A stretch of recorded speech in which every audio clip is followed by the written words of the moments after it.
Hello and welcome to look back at last year. Every project you're about to see took weeks, sometimes months of work. From experimenting with hand-dyed veneer in the Simpsons project, to exploring clean geometry and precision in two very different geometric builds. And then there were the Samurai and the Geisha, projects that became something truly special for me.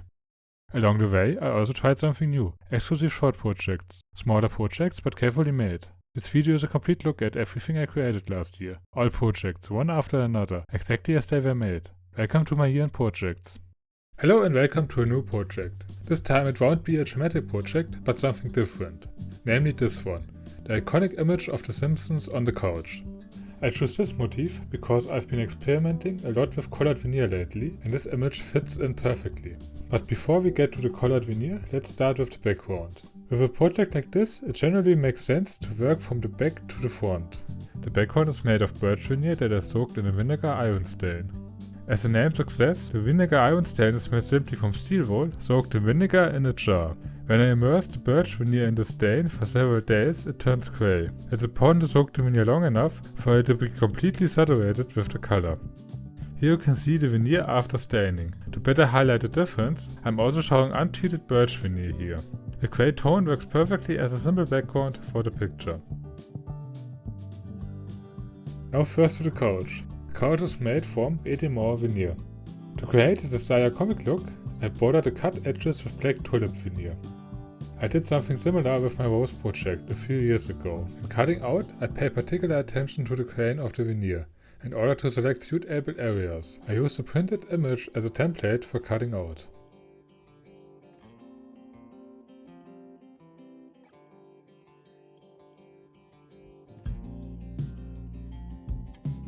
To surround the part with black veneer, I first cut a narrow strip. I make sure to cut exactly along the grain to prevent the strip from breaking. To outline tight curves that will appear later in the project, I proceed as follows. I bend the strip repeatedly with tweezers to make it more flexible and easier to place around the curves.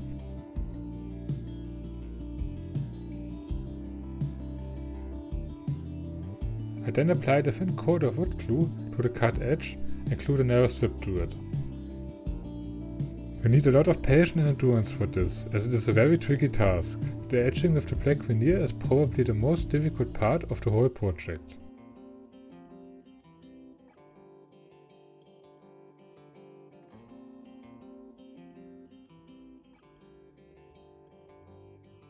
For the rest of the couch, I follow the same steps. I cut out a new piece, attach it to the couch, outline it with black veneer, and repeat the process until the couch is finished. Here's the finished couch. I'm leaving the middle section as it is for now, as the Simpsons will be sitting here, and this area will be cut out later.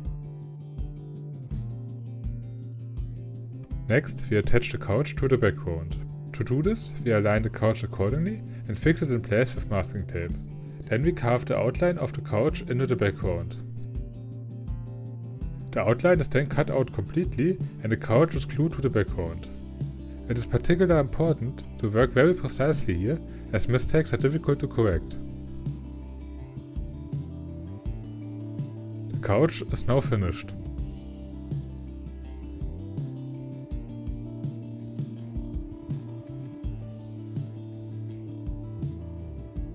Let's move on to the main part, The Simpsons.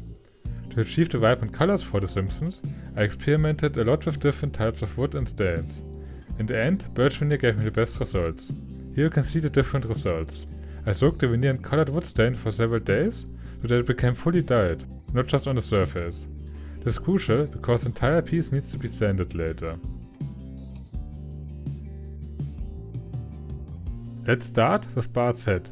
Once again, I use the template to etch all the facial features into the veneer. This way, I transfer the template onto the veneer. However, I don't cut out the head completely yet, so that the veneer retains its stability, making it easier to work with. We begin with the eyes. First, we cut the eyes out of the veneer.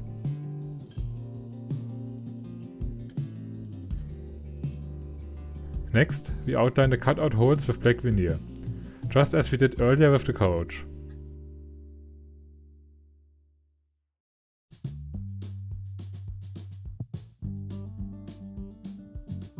For the actual eyes, which are made from marble veneer, I don't use the template, but instead the veneer with the cutout holes. I precisely trace the contours of the eyes and then cut them out completely. This ensures the eyes will fit perfectly into the cutouts later.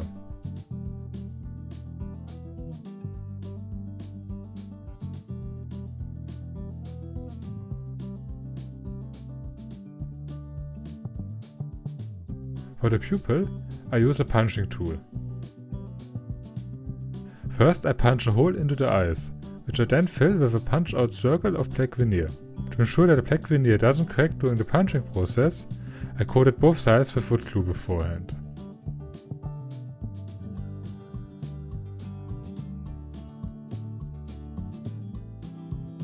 I then repeat this process for the other eye. Next we focus on the contours of the ear.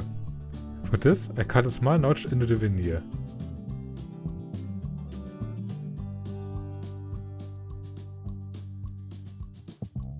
Which I then fill with a narrow strip of black veneer. It is especially helpful here that the head hasn't been fully cut out yet, as the ear could otherwise peg off easily.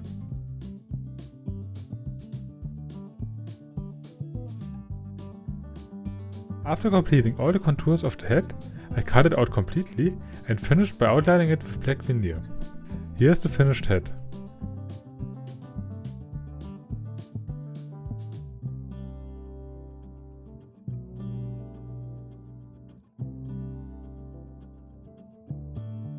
Now we move on to the t-shirt and the arms. I made the arms slightly larger, as part of it will later be covered by Maggie. This area will be trimmed precisely when I place all the pieces into the background. As with the head, I first etch all the contours using the template. Then I cut out the pieces and outlining them with black veneer. For the rest I follow the same process. I transfer the contours using the template, cut out the pieces, outline them with black veneer and adjust them precisely.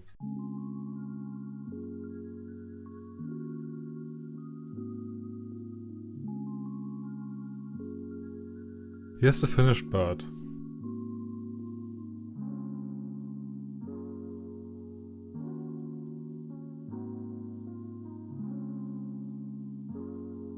Now we need to place him on the couch. To do this, I'm using the template again to position him precisely. Next, I carefully carve the outline into the background. I try to be as precise as possible. I also have to be careful not to accidentally cut away the black outline when marking the veneer.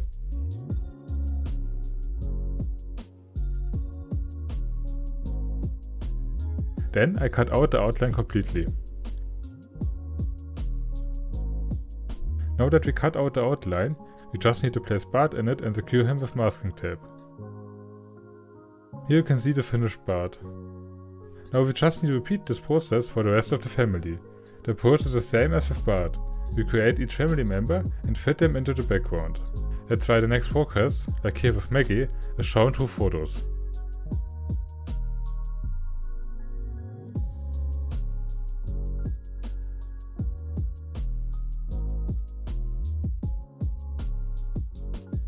Here you can see the finished Maggie. Now we place her next to Bart. Now let's start with the cat. The cat is made from limber veneer, which I also soaked in the vinegar stain to achieve the dark color. Here you can see the finished cat. Now that the cat is in place, let's move on to Lisa. Beside her necklace, the popcorn was the most time-consuming part, because it is very detailed, especially since each piece had to be outlined with black veneer.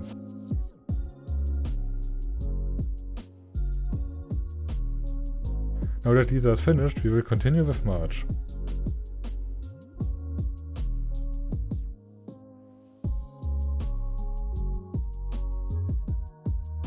Don't worry about the hands. They look odd now, but they will later be covered by the dog and Homer. Marge's green dress is not made from birch veneer like the other colored veneers, but from Manicre veneer. With this veneer I was able to achieve a more natural green compared to birch. Moving on to the dog. Don't be surprised, the dog looks a bit weird. It's just because most of him will be covered by Homer later. Now let's move on to the last family member, Homer. Don't worry about his hair, I will add that later when he's placed in the background. I also divided Homer into several pieces to better position him behind the couch armrest.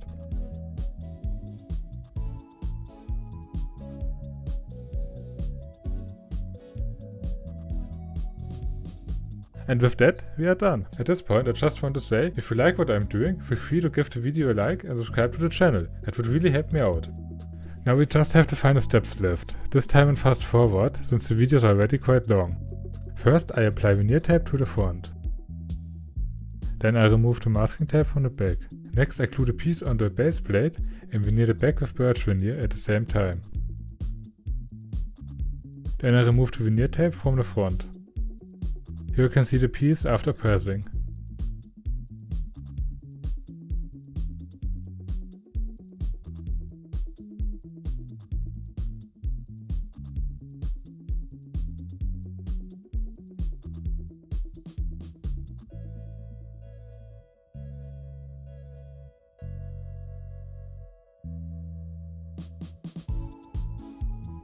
Next, I trim the piece to its exact size and veneer the outer edges. The final steps are sanding and applying clear coat. Here you can see the piece after applying 2 layers of clear coat. And with that, the project is completed. I really enjoy bringing The Simpsons to life in wood, but I have to say it was quite a challenge. Especially outlining all the pieces with black veneer took an incredible amount of time and patience. Every little detail had to be cut and adjusted precisely so that everything fits together perfectly in the end. Despite the effort, I think it was totally worth it. The colors pop beautifully, and the fully dyed veneers give the whole piece a clean and high quality look. I hope you enjoyed the video. If you have any questions or feedback, feel free to leave a comment. And if you want to see more projects like this, support me with a like and subscribe to my channel. Thanks for watching and see you in the next video.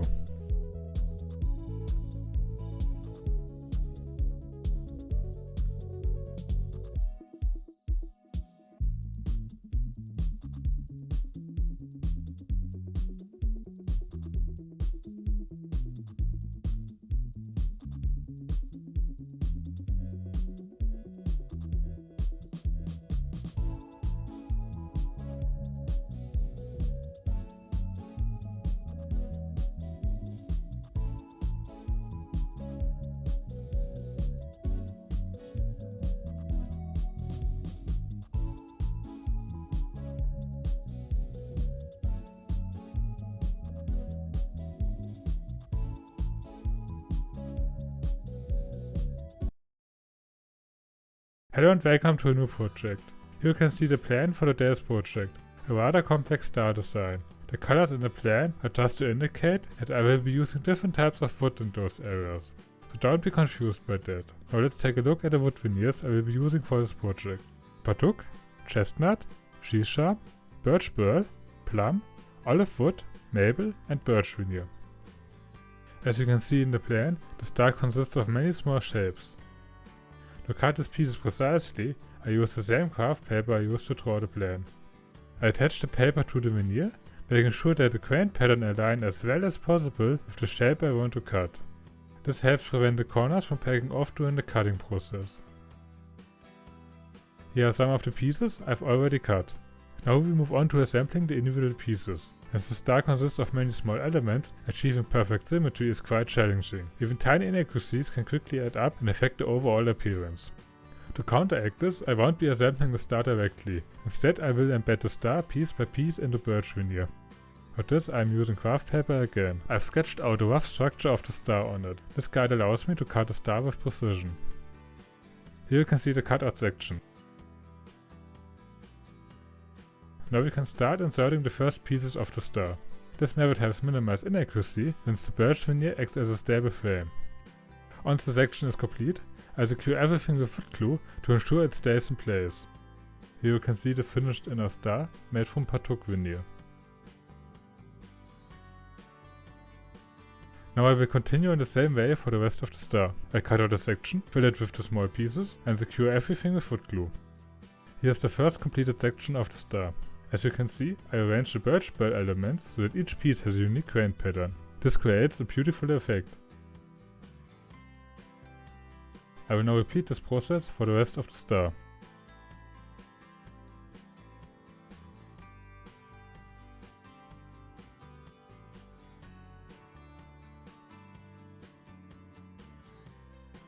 And here's the finished star. The method of using birch veneer as a frame worked really well. The star is symmetrical and the individual pieces fit together almost perfectly.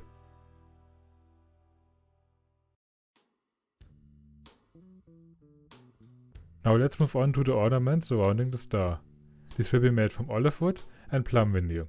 The two wood types complement each other beautifully, although olive wood veneer is a bit trickier to cut. I will follow the same process for the ornaments as I did for the star. Here you can see two finished ornaments, one large and one small. I complete the remaining ornaments in the same way.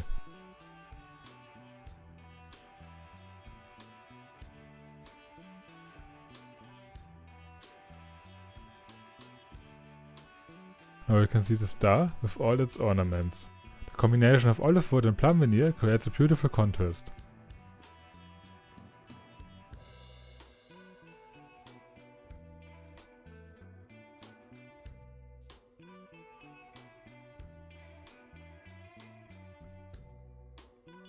Now only the outer frame is missing to complete the star. I will follow the same process as before, cutting out the frame and filling it with small wooden pieces.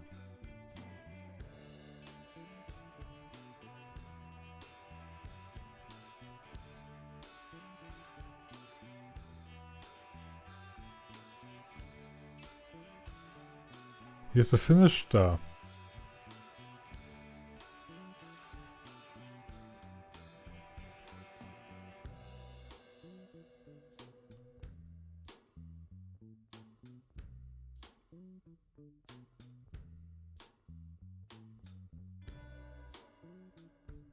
The outer frame is still needed to give the star a defined border and make it stand out even more. The frame will be made from Edimore veneer. The small stars in the corners will be made from maple and black dyed tulip wood veneer. I begin with the stars in the corners, using the same technique as before. Here are the completed corners. The combination of maple and black tulip wood creates a striking contrast against the birch veneer.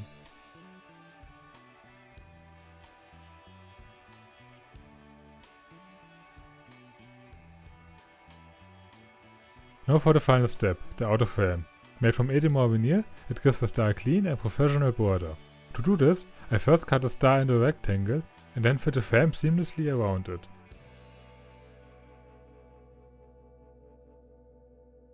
Here you can see the finished piece. The outer frame is still too large and will be trimmed to its final size after pressing, using the table saw.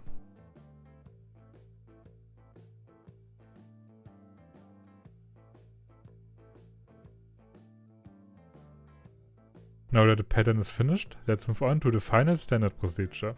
First we secure the front with veneer tape. Water is used to apply the tape. Next we remove the masking tape from the back. Here you can see the finished piece, which is now ready for pressing.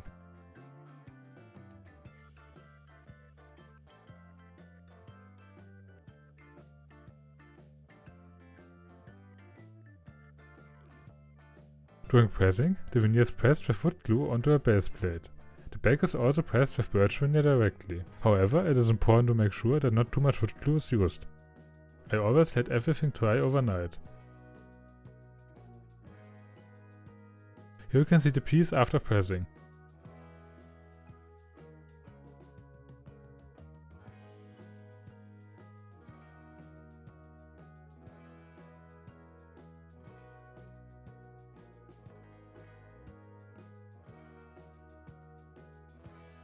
Now we can remove the veneer tape. Water is used for this as well.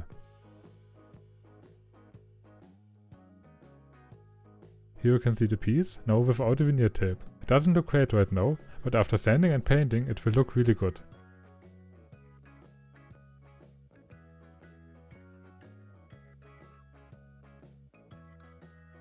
Now it will be cut accurately with the table saw and the outer edges will be veneered. After that, it just needs to be sanded and painted. This piece turned out really great. Now that the finish is applied, the grain of the birch burl stands out even more beautifully. What I especially like is the contrast between the dark and lighter veneers. The red Patuk veneer really pops, adding an elegant accent to the piece. The combination of olive and plum veneer complement each other perfectly, giving the whole design a unique depth. The narrow frame was definitely the right choice. It frames the piece nicely without being too overpowering. Overall, I'm really happy with the result. I'm very satisfied with my veneer selection. and I think the final look feels perfectly balanced.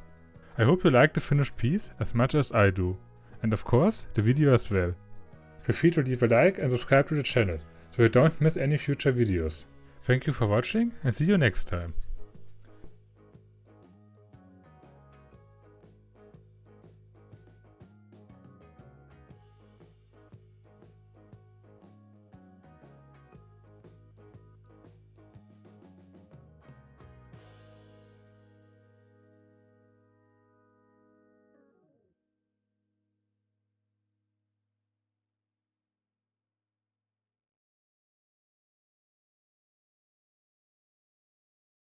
Hello and welcome to my new project. Here you can see the rough plan for today's project. Once again, it's going to be a very geometric design, this time with a strong focus on interlaced shapes. I just really enjoy these kinds of projects. And with that, we are already moving on to the wood veneers I'm using this time. For the outer frame, I'm using smoked European oak and American hard maple. Normally, I always work with European maple because it's a lot lighter in color. But this piece of hard maple has been sitting on my shelf forever, so it's finally time to put it to good use. For the inner part, I'm using my favorite wood, Padauk. I really try to include this veneer in every project somehow. The red is just amazing. Along with that, I'm adding American walnut for the second set of rings. For the yellow accents and stars in the image, I'm using moving groove veneer. After finishing, it almost looked golden, such a beautiful highlight. The background will be made of birch veneer, but not the plain type you see here. Instead, I'm using treated birch veneer. I will show you in just a moment how I managed to get this grey tone. To get the birch veneer to take on that color, I didn't use any regular dyes or stains. Instead, I made a natural stain myself, using vinegar and steel wool. I let the steel wool soak in vinegar for several days. Over time, the vinegar turns brown and our homemade stain is ready. Of course, a small jar like this isn't nearly enough to stain a big piece of birch veneer, so I went straight into mass production, mixing up a large batch of stain. Here you can see the large piece of birch veneer I will be using for the background. To fully cover the veneer with stain, I'm using these big plastic tubes. I'm now placing the veneer in the stain for several days to let it absorb the color evenly. Here's the veneer after soaking in the stain for several weeks. I was pretty busy the last few days, so it stayed in there a bit longer than planned, but that's no issue. In fact, it's even better. This way I can be sure the stain really soaked deep into the wood, not just the surface. Now that the veneer is fully stained, I wiped off the excess stain, give it one last rinse with clean water, and let it dry completely. To prevent the veneer from wrapping while it dries, I place it between two boards. The vinegar smell fades pretty quickly once it's dry. And here's the fully stained and dried background. The grey color turned out really even, and the wood grain stands out beautifully. It really gives the whole project a lot of character. Now it's time to cut out a pattern. We are starting with the outer border. I've designed the pattern so that I can use the grid paper as a cutting guide, as you can see here. To cut the veneer accordingly, I stick the grid paper onto it. I roughly sketch the pattern on top. I make sure not to draw directly on the lines of the paper, as those lines will later guide me when cutting. I begin cutting out the individual pieces. The grid paper gives me a high level of precision, without having to measure everything again and again. It also reduces mistakes and makes it much easier to achieve perfect symmetry. Here's the first section I've cut out.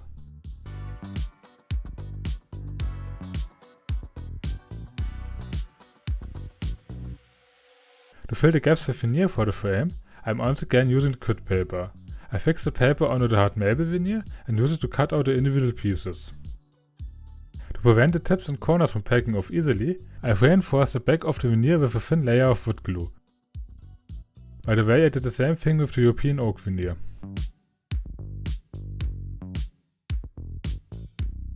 Here you can see the finished cut pieces.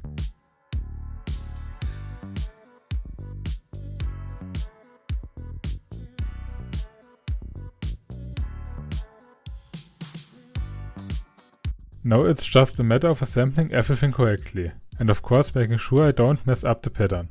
This is where the precision really pays off. The pieces should now fit together with almost no gaps. To make sure the small pieces don't shift during the next steps, I carefully glue everything in place. And here's the completed section. I repeat this whole process until the outer frame is done. Since it's always the same steps, I will just show you the progress with some photos.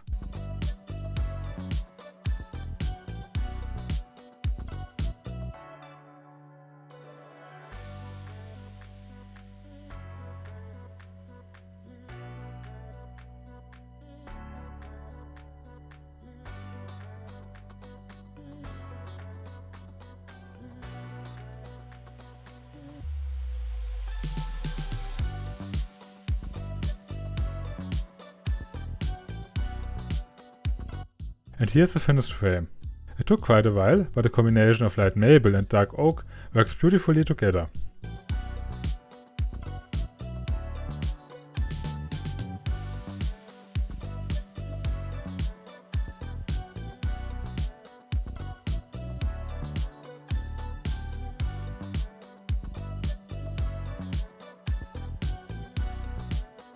Now we are moving on to the inner section.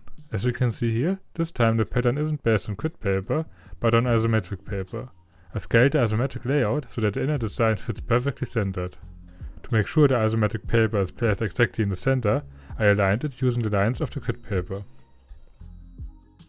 Here you can see the isometric paper in place. I've already transferred the outlines of the pattern.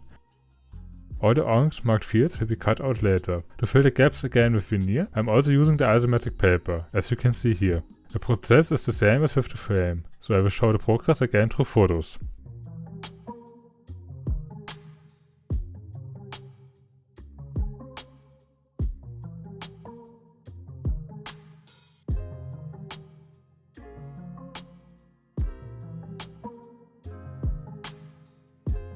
And here's the completed inner section.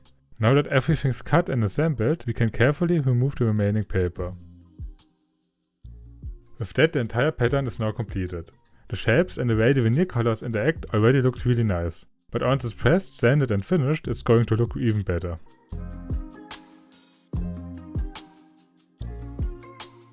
And with that, let's move on. First, we are getting everything ready for pressing. I start by applying veneer tape to the front.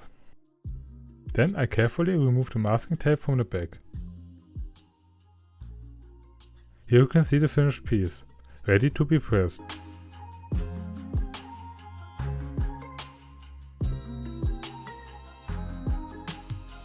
During pressing, the veneer is glued on the base plate using wood glue. A sheet of birch veneer is also glued to the backside. It's important not to use too much glue, so you don't end up with ugly waves later on. I let everything dry overnight to make sure it fully cures. Here you can see the piece after pressing. Everything went smoothly and we end up with a nice flat and even surface.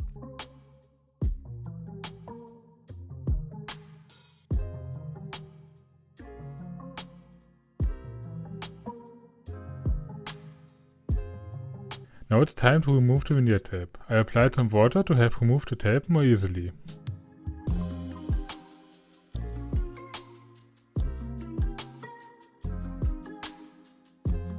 Here's a piece without the veneer tape. It still looks a bit rough, but once the excess glue is sanded off, the pattern will really start to shine.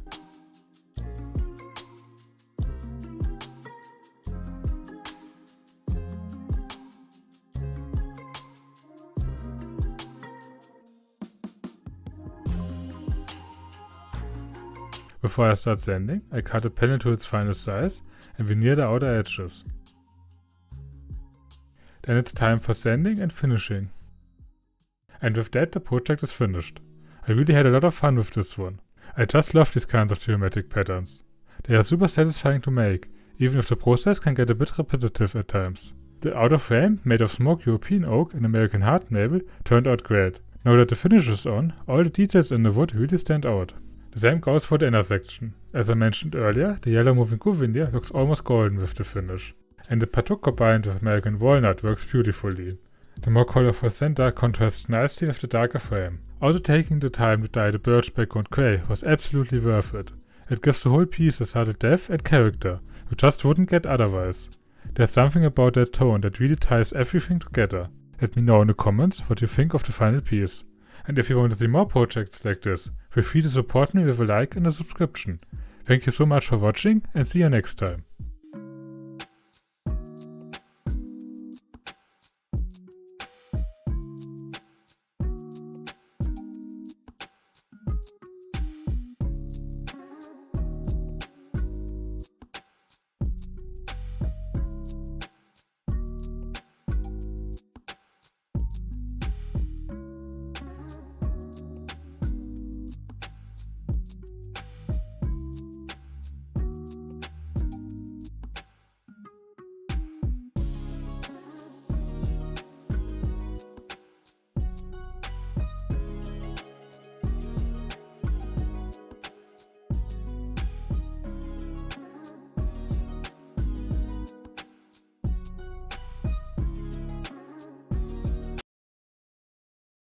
Hello there and welcome to my new project. For this one I picked a really special motif, a geisha. I spent a long time looking for the right reference image. Since I'm working with wood, it couldn't be too complex, but also not too simple. Finding that balance was surprisingly tricky. Recreating those delicate facial features using veneer will definitely be a challenge, but that's exactly what I'm excited about. If you want to see more projects like this, feel free to check out my channel and hit subscribe. Let's talk about the veneer selection, which is especially important for a piece like this. For the face I'm using European Maple. It's light in color with a subtle grain, perfect for fine details. The facial features are made from black dyed tulip wood. It gives great contrast and is easy to work with. I'm also using black tulip wood for the hair, the clothing and the shaded areas of the flowers. The red flowers in the background are made from Parduk. For the background I'm using grey dyed birch veneer. If you want to know how I got the birch dyed grey, check out my latest video or the short I posted about it. Let's dive into the actual project. We are starting with the most challenging part, the face. As mentioned earlier, the face is made from maple, and for the facial details I'm using black dyed tulip wood veneer. Both veneers have been pre-treated with a thin layer of wood glue on the back. This stabilizes them and helps prevent cracking while cutting. I'm using a printed paper template as a guide. I carefully place it on the maple veneer and start scoring the outlines of the facial features with a knife. Now I lift the paper just a bit. Important, the paper must stay in place on the veneer. If it shifts, the spacing between the facial elements will be off and the proportion will look odd. Here you can see the outlines of the eye, lightly scored into the surface. Next I carefully cut out the entire eye. You can see the cutout eye. To fill the gap, I place the black tulip wood veneer behind the opening and trace the contours through the cut. Precision is everything here. The better the fit, the cleaner the result. Here's the outline on the black veneer. Next I will cut out the eye completely. And here's the cutout piece. It should now fit exactly into the opening in the maple veneer. And yes, it fits perfectly. I'm now securing it with a bit of wood glue so it won't shift anymore. Here's the completed eye. I end up changing my mind last minute and decide to cut out the pupil as a separate piece. That way the different grain direction make it stand out even more from the rest of the eye. I repeat this exact process for all the other facial elements. Since filming such delicate cuts is super tricky, I will show the rest through photos.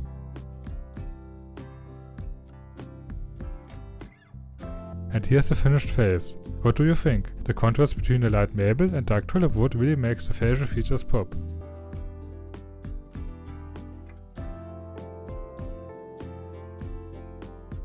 Now that the face is done, let's move on to the second most challenging part, the hair. I spent quite a bit of time thinking about how to approach it. Should I use one large piece? Or maybe smoked eucalyptus? The natural grain might add more depth. In the end, I decided to go a different route. I will break the hair down into individual strands. You can see the rough plan for the layout. The green lines indicate the wood grain direction. This helps the final structure look more natural. The long strands on either side of the face, along with the hair ornament, will come later, once the face has already been inlaid into the background. The process is exactly the same as with the face. I first cut a shape out of the maple and then fill it with black dyed tulip wood veneer. This lets me work precisely along the template without anything shifting. For the lighter accent in the hair, I'm using grey dyed birch eye maple veneer. It adds a nice bit of contrast to the overall look.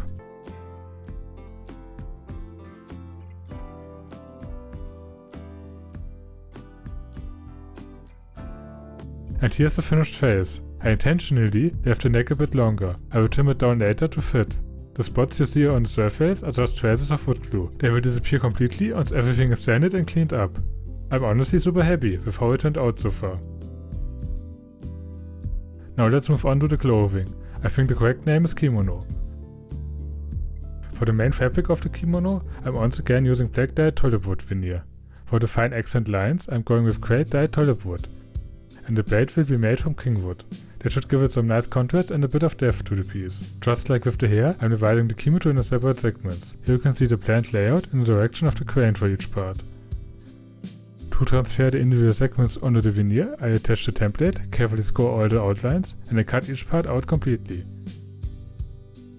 Here's one of the finished cutout pieces. Next I cut along the scored fold lines and inlaid them with grey dyed tulip wood veneer. That adds a sense of depth and movement to the folds of the fabric. Here's the first completed section. I used the same method for all the remaining pieces of the kimono.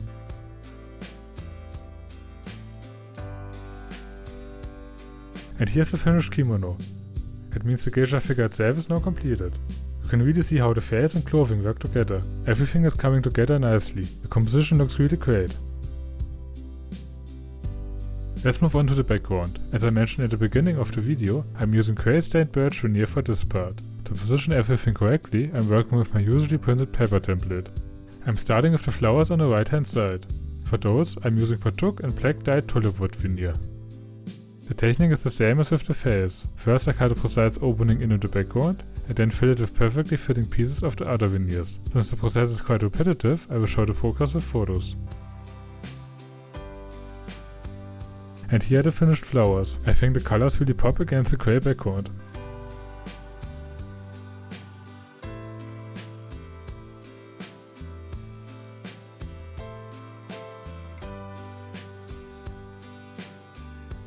Next we are placing the geisha into the background. I start by placing the head on the template to mark the exact position. Once everything lines up, I carefully fix the head onto the background.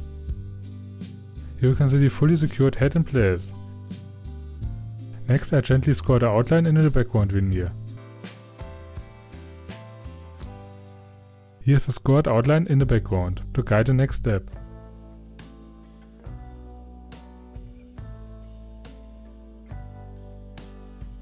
Now I cut out the full shape of the head from the background.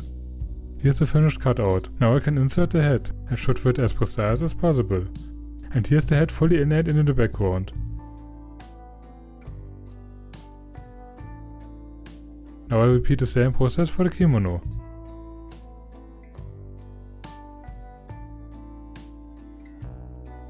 And here's the finished result, with the geisha inlaid into the background. Everything fits nicely.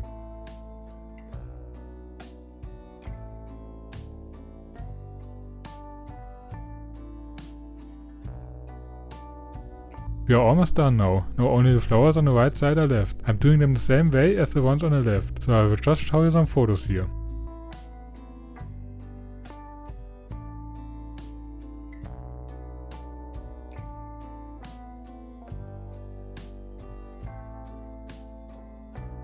So here she is, the finished geisha. I'm honestly really happy with how she turned out. Even though there are still some glue marks here and there, you can already see how much character the piece has.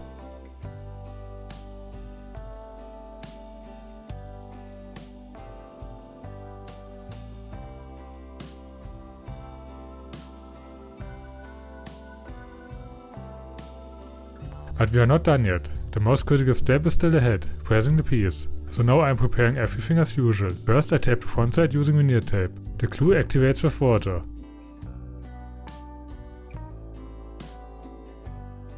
Then I remove the masking tape from the back.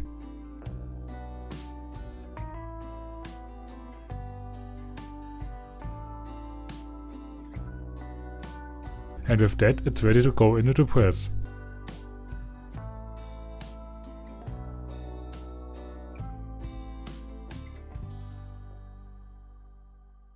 I press the geisha on a baseboard and veneer the reverse side with birch veneer. The whole thing is left to cure overnight. Here it is after pressing. Everything went well and we've got a smooth and even surface.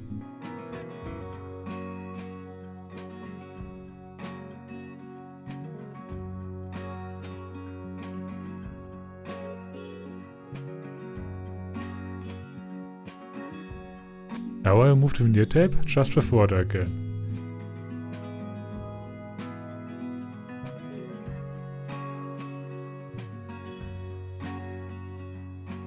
This is what it looks like now. Still a bit messy, but it's coming together nicely.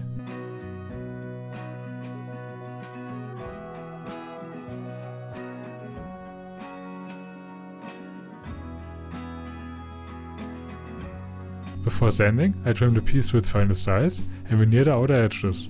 And it's time for sanding and finishing.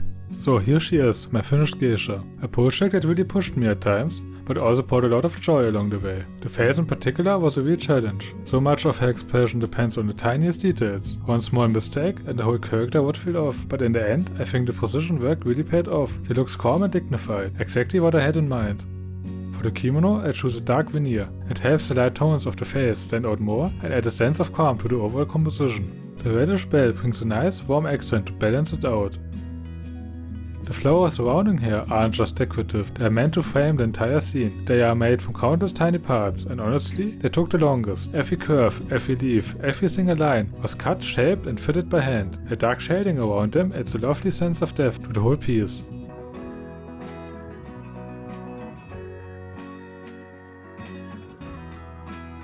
All in all, I'm really happy with how it turned out. It's amazing what you can express with veneer. No paint, just natural texture and grain. It was a ton of work, but definitely worth it. I hope you enjoy the piece as much as I do. If you'd like to see more projects like this, feel free to subscribe to the channel. Got questions or ideas for future pieces? Drop them in the comments. And if you're curious about what else is possible with wood veneer, patience and a bit of creativity, stick around, there's more to come.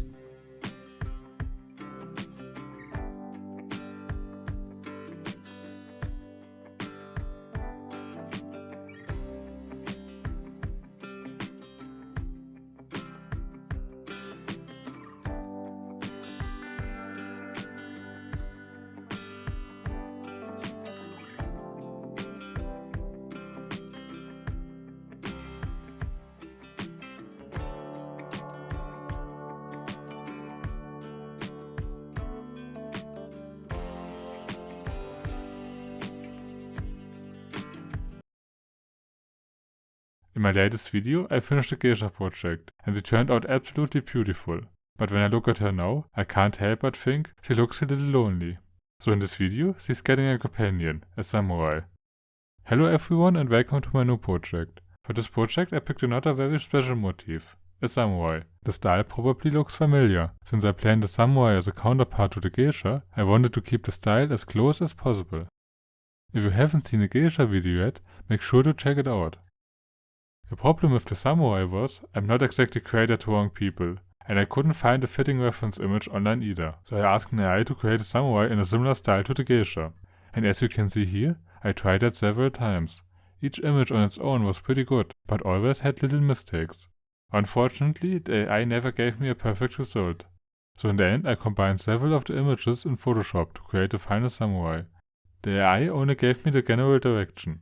A lot of the details I had to redo myself. At first glance, AI images can look really impressive, but the longer you look, the more little details you start to notice that just don't quite make sense. I hope it's okay for you guys that I'm using an AI image here as a reference. It really helped me get the style right. Let's dive into the actual project. As always, I'm starting with the most difficult and most important part, the face. For the face I'm using European Maple, and for the facial contours I'm using black dyed tulip wood veneer. I coated the back of both veneers with wood glue beforehand. That way they don't break as easily and are easier to work with. Before cutting out the face, the position of the template is especially important. The template itself is simply a printed piece of paper. As you can see here in the light, the maple veneer has quite a lot of grain. For the face I'm choosing an area that's as smooth and even as possible with very little grain. Since the veneer is pretty thin, I can just hold it up the light and line up the template exactly where I want it.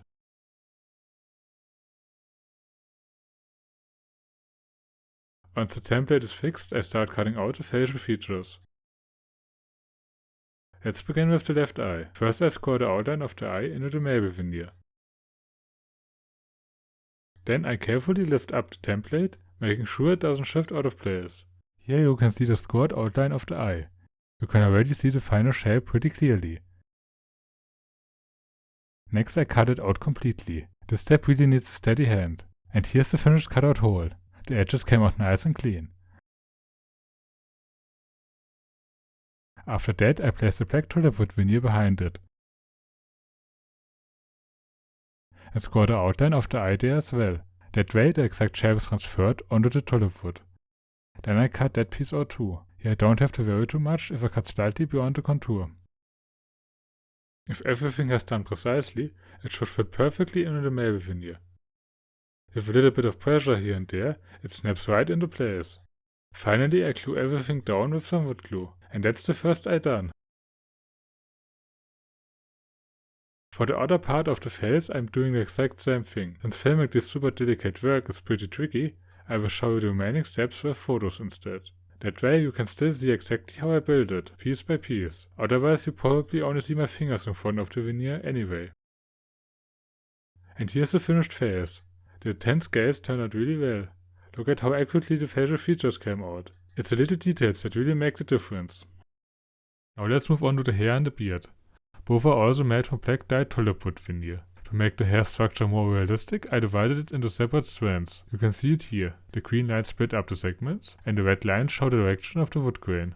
I'm approaching the hair in the same way as the face. First I cut a shape out of the marble veneer, and then fill it in with the black tulip wood. This way I can follow the template very precisely, without anything shifting out of place. Sure, it does waste a little bit of marble veneer, but it makes the process a lot easier and keeps the whole head much more accurate. For the lighter accent in the hair, I'm using great dyed birch eye marble veneer. It adds a really nice contrast. The headband is made from Movigo veneer, the same wood I use for the geisha's hair accessory.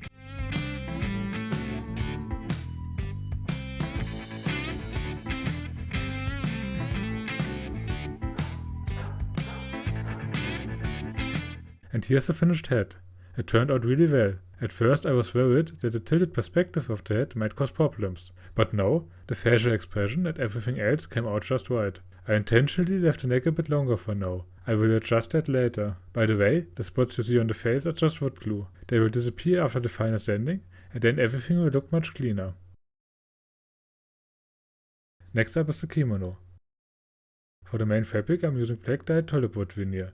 The fine accent lines are done with great dyed tulip wood. For the belt I choose kingwood. It should give a nice contrast and make the kimono look a bit more refined. I've divided the kimono into several parts, but I will put together later. You can see how I split it up. The left and right side of the kimono are each done separately, and the hands in the lower sections are cut out on their own as well. The green line shows the separations, and as always, the red lines mark the direction of the wood grain. To transfer the pieces onto the veneer, I tap the template onto the wood. Then I carefully score all the outlines before cutting the parts out completely. Here's the first cut out piece. You can already see the scored fold lines in the veneer quite clearly. Next I cut out the scored fold lines and fill them in with great dyed tulip wood veneer. That creates a clear contrast and really makes the folds stand out. And here's the first completed section. For the rest of the kimono, I follow the exact same process. The belt is made from kingwood, just like on the geisha. For the arms and hands, I'm using marble veneer again.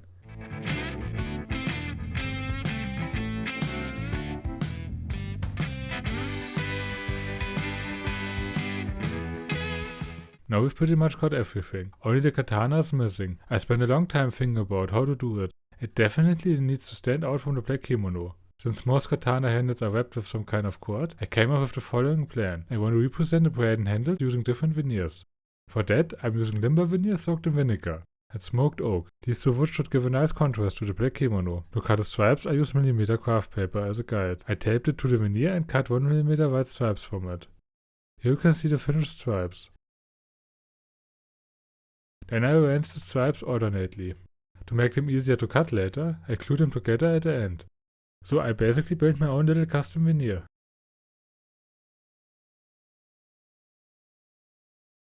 The rest of the work was the same as always. I cut the individual parts following the template and assembled them.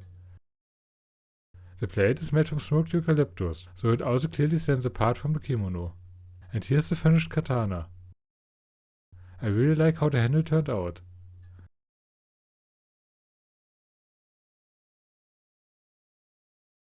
Now we just need to assemble the whole samurai. I align all the parts of the template and fix them with tape. Then I trim the pieces so they fit together. The advantage of this method is that I can stay flexible with the positioning. I wasn't entirely sure if I want the arms, hands and katana to be exactly the same as in the template. I worked through it step by step for every piece, until the samurai is fully finished. And here's the finished samurai. That means we've made it to the hardest part. Now that everything is assembled, you can already see how big he actually is. For the sleeves, I rotate the crane on the inner parts. That gives the whole piece a lot more depth. I think he already looks really good as he is. All the work was definitely worth it. And the katana in particular turned out amazing.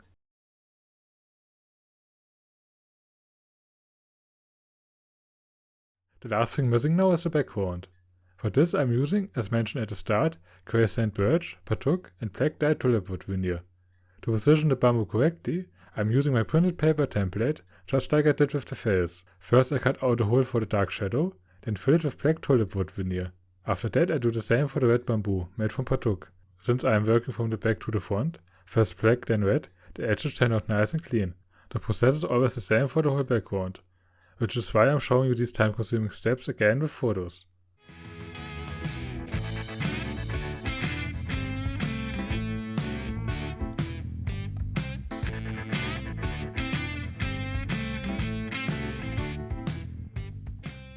And here's the finished background. The bamboo fits in really well and gives the picture much more depth. The combination of black, red and grey makes the contrast even stronger.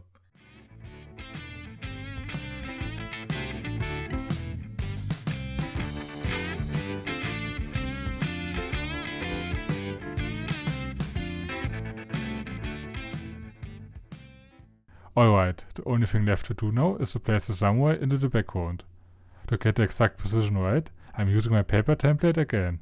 Since I keep the samurai as a whole piece, I can perfectly align him with the bamboo background. I fold the template once down the middle and position the samurai using the left half as a guide. Then I fix the right side in place.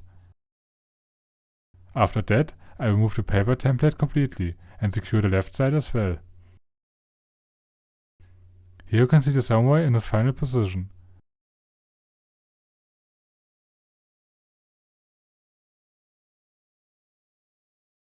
Next I carefully trace the outline into the background. This part really has to be precise. Any mistake would be difficult to fix and would stand out immediately in the final piece. Here you can see the scored outline in the background. It's not super visible on camera, but in the light you can see it quite well.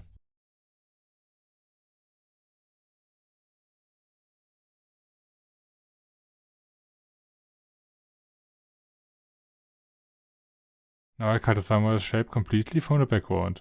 I'm taking my time here to make sure the edges came out as clean as possible. Here's the finished cutout in the background. And now comes the exciting part. Will the samurai fit perfectly into the opening? And here it is, the finished samurai with the background. I glue everything down so nothing can shift anymore. And with that, the samurai is finally completed. For the project. I'm really happy with how it turned out so far. Now we just need to press, sand and finish the samurai. I'm starting with my usual prep step before pressing. First I cover the front side with veneer tape. This keeps everything nicely in place until it's pressed. On the back side I remove the masking tape so the wood is free and can bond cleanly during pressing. Now everything's ready for pressing. To make sure no gaps open up later, I double check that everything lies perfectly flat. I press the samurai onto a baseboard and veneer the backside with birch at the same time. Then it stays in the press overnight so the glue can fully cure. After pressing, I remove the veneer tape again. A bit of water softens the glue and it comes off easily.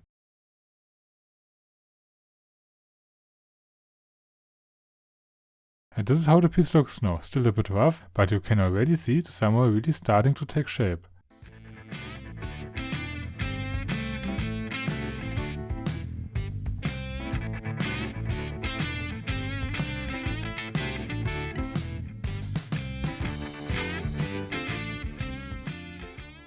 Before I start sanding, I cut the piece down to its final size and veneer the outer edges. Then it's time for sanding and finishing. So, here's my finished samurai. You think he'd be easy to make, since I already had some experience from the geisha project. But nope, I actually found the samurai much more difficult and complex than the geisha. The face, especially with its slightly turned perspective and the beard, was a real challenge. The individual hair sections I created aren't as visible anymore after sanding. The black veneer hides a lot of that. But in the end it was all worth it. He gave off this calm, powerful sense of determination, exactly what I wanted. The kimono turned out great too. I especially love the belt. The crane fits perfectly. The sleeves and hands also came out really nice. I spent a lot of time figuring out how to get the perspective of the hands right. But in the end it all worked out. Strong like a warrior's, yet still finely detailed. The katana really blew me away after sanding and finishing. I honestly had no idea how light or dark it would turn out, since I had never worked with smoked eucalyptus before, but it turned out perfectly. That subtle color gradient in the blade and the pattern on the handle. I had a lot of ideas for it, but this one was definitely the best solution. The bamboo background adds a ton of depth to the whole piece, especially the dark shadow. It really makes a difference. All in all, I'm really happy with the result. The samurai fits perfectly with the geisha, and I think once they are hanging next to each other on the wall, it's going to look amazing. It was a lot of work, but totally worth it. I hope you like the finished piece as much as I do. If you want to see more projects like this, feel free to subscribe to the channel. The next project will probably be something a bit more geometric. I need some straight lines again. If you have any questions or ideas for future projects, let me know in the comments. And if you like to see what else can be built with veneer, patience and a bit of creativity, stay tuned. There's a lot more to come.